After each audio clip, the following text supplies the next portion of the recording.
देखो जीनिया, जिंदगी के बड़े बड़े फैसलों में आजमाइश आ जाती है और इन्हीं आजमाइश से गुजर कर इंसान रिश्तों को मजबूत बनाता है। आज भी इसी आजमाइश में आ चुका है, लेकिन एक बेहतर मुस्तकबिल की ख्वाहिश में। और तुम दोनों का मुस्तकबिल तो एक साथ ही है ना। बस ये जरा सा मुश्किल वक्त से गुजार लो, फिर देखना उसके बाद अगर मुझे खुद जाकर उसे लेकर आना पड़ेगा तो मैं उसका हाथ पकड़ कर लेकर आऊंगा तुम्हारे लिए, लेकिन मैं तुम्हारी आंखों में आंसू नहीं देख सकता। चाहिए नहीं है बात। ऐसा समझो जैसे शादी से पहले ही तलाक हो गई हमारी। अल्लाह ना करे, कैसी बातें कर रही हो तुम?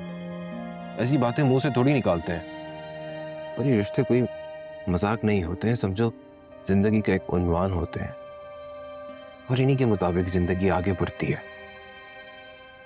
क्यों फंसा रहे हो अपने आप को इस चक्कर? क्योंकि मैं तुम्हारा एक अच्छा दोस्त हूँ।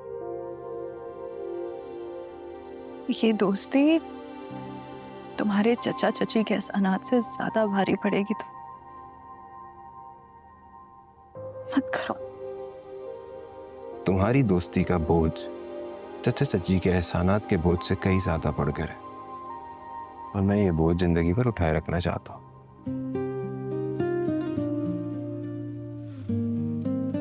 प्रॉमिस।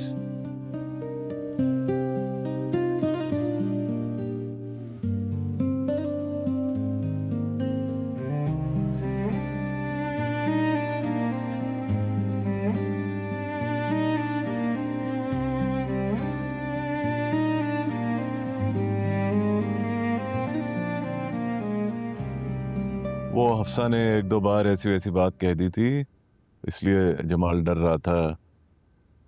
अदरवाइज शायद वो ऐसी बात ना कहता।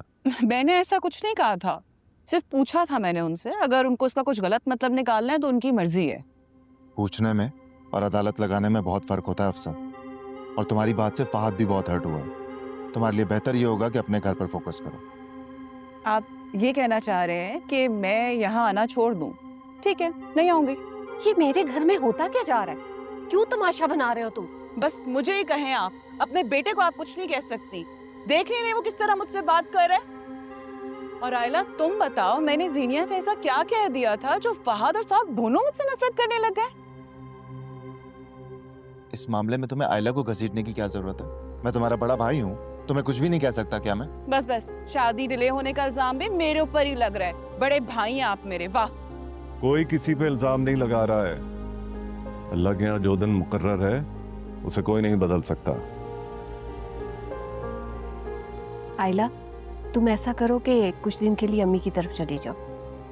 मेरा ख्याल है कि जिस तरह तुम सबको समझा सकते हो, ऐसे हम नहीं समझा सकते।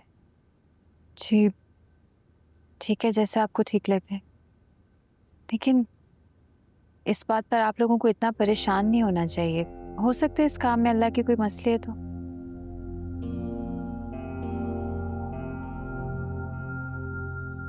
तुम क्यों खड़ी हो? बैठ जाओ।